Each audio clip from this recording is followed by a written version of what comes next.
I am Savvy Mike, and this is Savvy Reviews, and this is a segment where I like to call my thoughts, where I basically give my thoughts on what's going on in movie news and television news. And while the the Golden Globe nominations did happen, we have more pressing things to talk about, in my opinion, as far as this whole deal with Netflix, Warner Brothers, Paramount. Everybody's involved.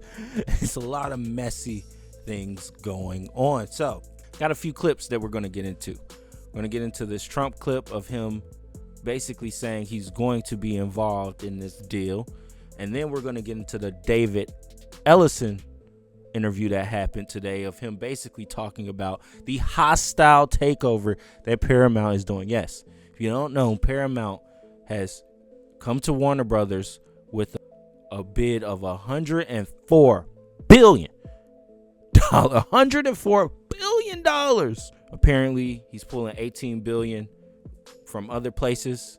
His dad's gonna put in some money as well. David Ellison is not. He's not just gonna let Netflix get it. He's also promised 30 movies in theaters a year if he gets the Warner Brothers deal. And at the end of the day, he's letting Trump know, hey, regardless of what you might think, Trump, if you approve this and the shareholders they go with this, I'm gonna turn CNN into Fox News too. That's what's gonna happen, and Trump might love that. He might love that. So he might be a little strict to approve it with Netflix, but if David Ellison and Larry Ellison have anything to say, and if they're in Trump's ear like I think they are, then yeah, he might be more keen to give them the deal other than Netflix and veto theirs. So we'll see how it all plays out. Got a few years to be honest, to see where this goes. But either way, at this moment, right now, Warner Brothers is in Netflix's hands. So let's listen to what Trump had to say about his meeting with Ted Sarandos. And Warner Brothers. Well, that's got to go through a process, and we'll see what happens. Netflix is a great company. They've done a phenomenal job. Ted is a fantastic man. I have a lot of respect for him, but it's a lot of market share. So we'll have to see what happens. How have you prepared to host tonight? Well, maybe I haven't prepared. Maybe you want to be a little bit loose. If you look at the great hosts, Johnny Carson, Bob Hope, those are the greats. If you look at the not so greats, like Jimmy Kimmel, he was just terrible. But no, I think. Of course, Trump had to diss Kimmel. Of course, he had to get it. He let it up. I didn't know he was. What is this? What is he hosting right now? I don't know.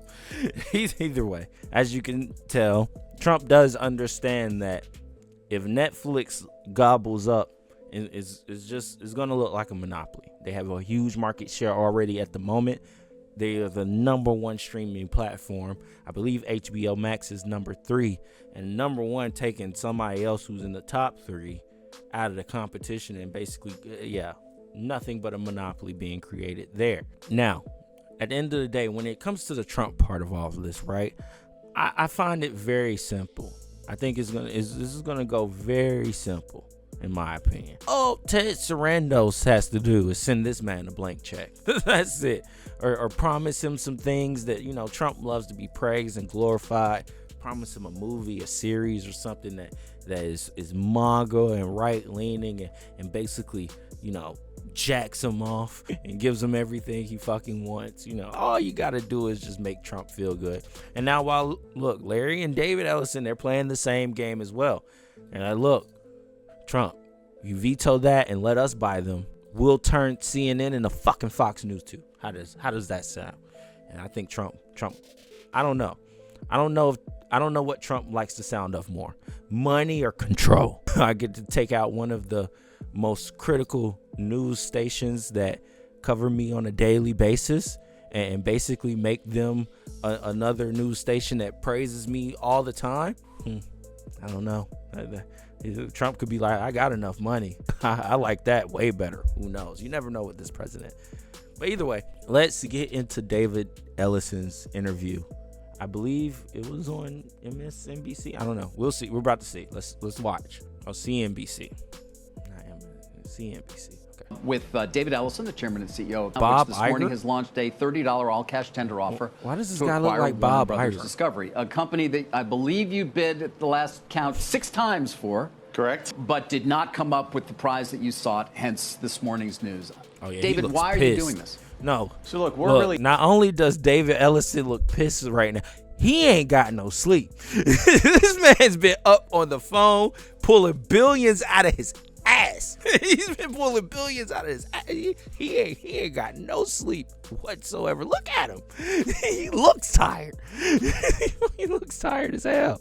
here to finish what we started. Like, just to kind of take you through the road in terms of how we got here. On December 1st, we made an offer to acquire Warner Brothers Discovery to their board. Had a conversation with David Zaslav. He came back with a bunch of issues. Okay. We then on December 4th sent in a bid that addressed every single one of them that is superior to the bid that they signed up. Our offer is $30 a share, all cash, $41 billion in equity that's backstopped by the Ellison family and Redbird. Damn. $54 billion in debt with commitments from Citi, Bank of America, and Apollo. We have faster regulatory certainty to close, and our deal is pro-consumer, it's pro-creative talent, it's pro-competition, and we believe that when you actually, to further contextualize, our $30 in cash, $30 a share, is basically $17.6 billion in cash more than the $23 in share that they signed up. Right. Well, you're not obviously paying. You're paying for Global Networks. Their deal doesn't involve paying for Global Networks, which are traded as its public company. Which, by the way, also figures very prominently here in trying to determine what the overall value of the respective deals are, because they're $27.75, including obviously the stock portion of their deal. But it also includes, well, what's Global Networks? Is it a $2 stock? Is it a $4 stock? What do you see? Because that can go a long way in terms of at least determining why the board may have said, no, we think Netflix is superior. So respectfully, we think that basically that's valued at $1 a share. I think if you why look, $1? So if you look at Versant and where the median of all of this is, it's about 4.5 times. You have to get to 5 times equity value or more to basically get to the kind of $3 plus that you're claiming. But again, I think the most important thing to go back here is, look, we're sitting on Wall Street where cash is still king. We are offering shareholders $17.6 billion more cash than the deal that they currently have signed up with Netflix. And we believe when they see what is currently in our offer, that that's what they'll vote for. Were you told during the process that cash is king? Of fucking money. Yes, absolutely. What we were told repeatedly was that they wanted all cash. We delivered all cash. We were asked that they wanted it to be fully backstopped by the Ellison family and Redbird. We delivered it fully backstopped by the Ellison family and Redbird. And when you look at the scale of the companies, right, look at the scale of Netflix. 310 million global subscribers. When you combine the number 1 streamer with the number 3 streamer, that creates a company that has unprecedented market power, north of 400 million subscribers. The next largest competitor is Disney with just under 200 million. That's bad for Hollywood. That's bad for the creative community. That's bad for consumers. And look at how the market is reacting to this deal. We are literally seeing talent talking about the death of movie theaters. We've all heard Ted Sarandis' comments about how he feels about the theatrical experience. And you've also seen, and our deal is also offering more cash for shareholders. All right. Oh, damn, they got Ted Sarandos on the phone. Hold up. A couple things after that. Number one, I'm a Warner Brothers shareholder. And all that money's on the table, I don't know. I don't know. He just extra $17 billion just got added to the pot. It's just like, that's a lot of money. At the end of the day, this is all about business. And so I feel like, okay, this is how I feel, right? I feel like David Zaslav, this is what he wanted. This is what he wanted. He wanted these companies to start fighting over it, because at the end of it's Warner Brothers we're talking about, and all the IP that they own within HBO Max, within everything that they do, DC, everything. It's the Harry Potter, Lord of the Rings, fucking game. It's all there. It's so much IP that Warner Brothers has. So you knew at some point Discovery. Honestly, what we consider Discovery? Informational channel that does informational discoveries with animals and stuff. They weren't about to. They didn't want to run a film studio. No, they wanted to flip it. And I guess David Zaslav was one of the best in the business to do that.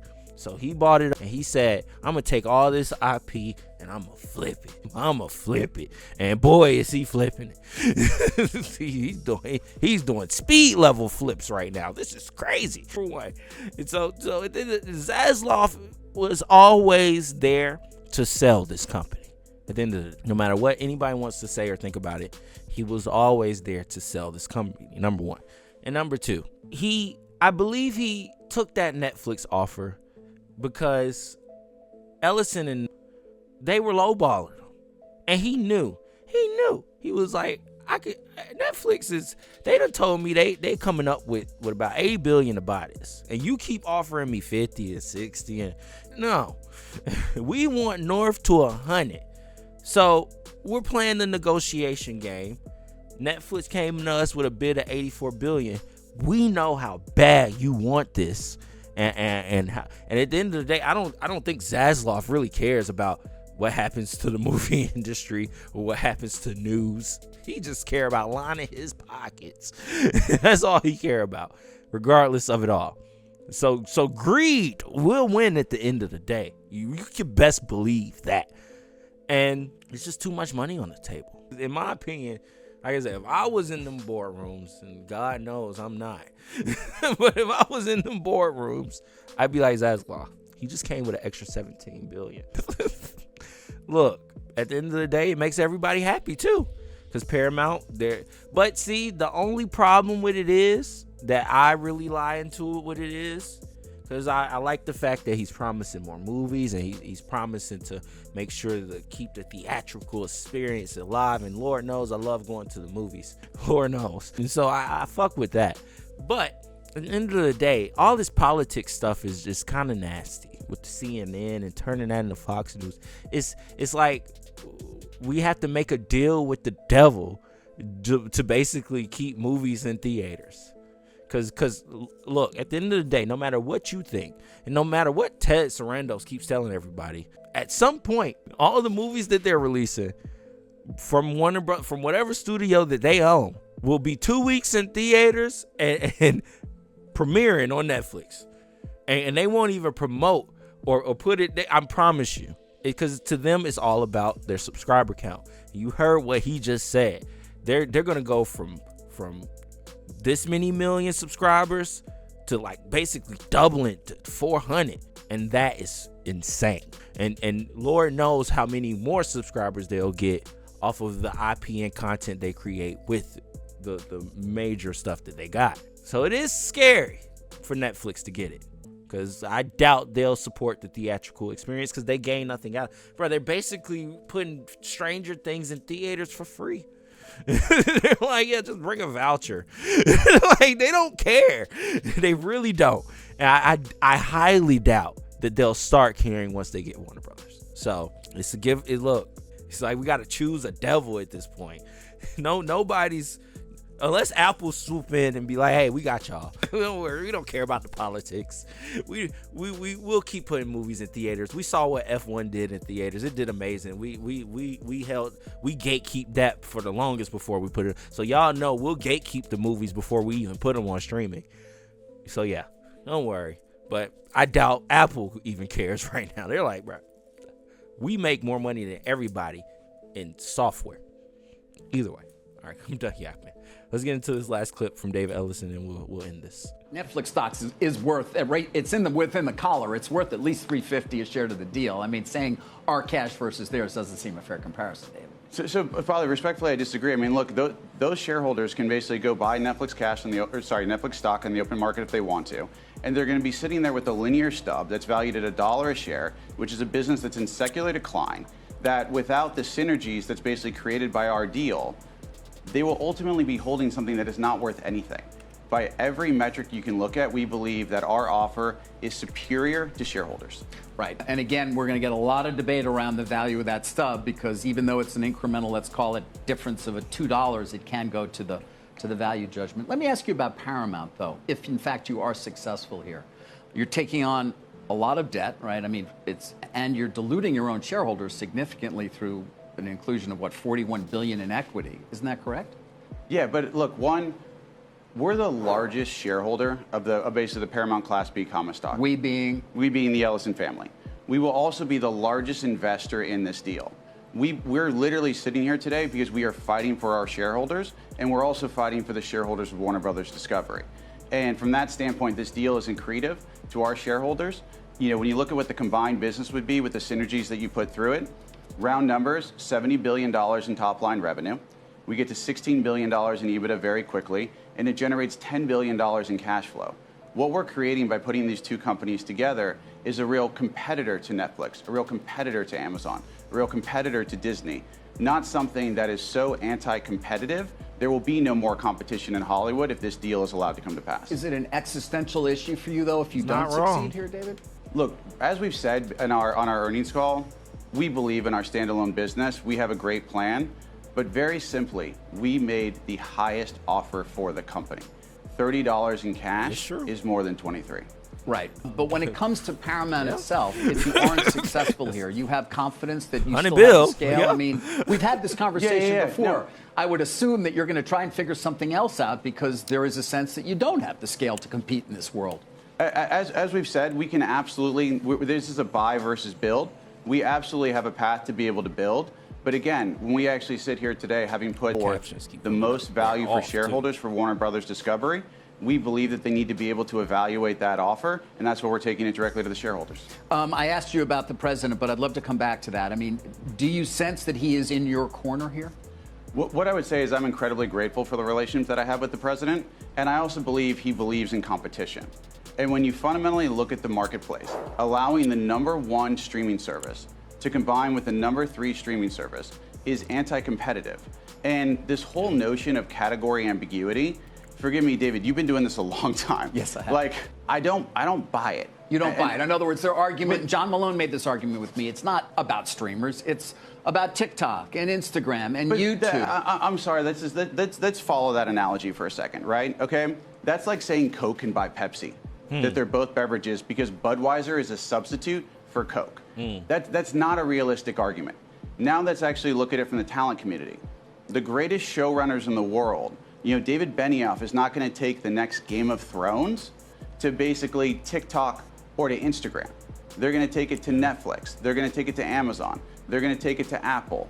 They're going to take it to HBO Max. They're going to take it to Paramount Plus. That's not actually how the ecosystem works.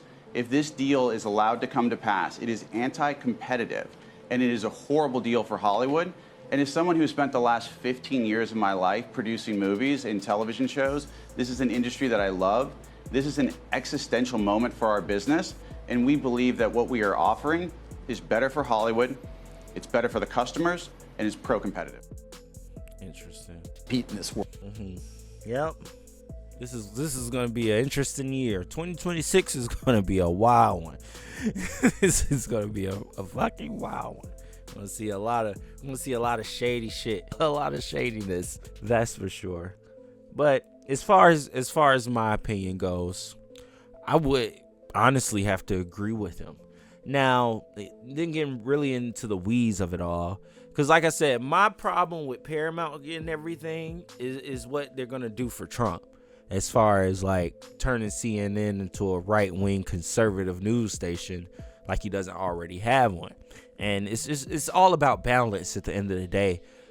When somebody holds too much control and power over the news that people are getting, and they can fire who they want to fire, put in places who they want to put in places, that's going to regurgitate and say the things that a puppet should say, that's a big issue and problem outside of even movie theater experience and what goes on there.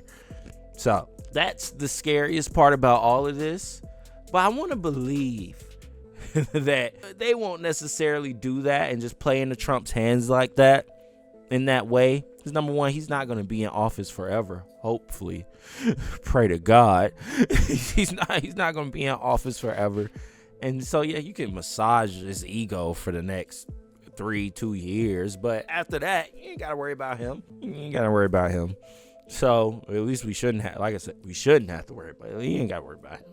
So who knows? Maybe it'll just be like, yeah, Trump, we'll do that. And then they won't do it because Like, they still got the Daily Show. They still got Comedy Central. They have left-leaning platforms that they haven't really like looked to change. I mean, those contracts haven't came up, and they haven't had to negotiate deals with those people that. But they, I mean, then they just gave Matt Parker and Trey Songz upward to $1 billion to keep creating South Park and all this extra shit. So if they willing to sign a contract like that for two creators like that, then they honestly they have no choice but to be open and free and like, look, let them do what they want to do, and we can just play how we want to play. Who knows? But regardless of it, let's get into this text message. Because David Ellison sent Zaslav a text after he, initiated this hostile takeover with his $104 billion bid. Let's read it. Here's the text message that Paramount CEO David Ellison sent to David Zaslav after they made a hostile takeover bid today to buy Warner Brothers. David, I appreciate your underwater today, so I wanted to send you a quick text. Now, despite the noise of the last 24 hours, I have nothing but respect and admiration for you and the company. It will be an honor of a lifetime to be your partner and to be the owner of these iconic assets. If we have the privilege to work together, you will see that my father and I are the people you had dinner with. Yo, this is what? I don't know how I feel if I see that. And I'm Zaslav like, get off my phone. Isn't that Ted Sarando's disgusting film? I think they got the picture wrong. I don't know. That could be Zaslav, but I thought I don't know. Either way, let me know what you think about all this in the comments below. Like I said, these are my thoughts. Let me know yours in the comments below. Make sure you like, make sure you subscribe. I am Savvy Mike, and this is Savvy Reviews. Peace.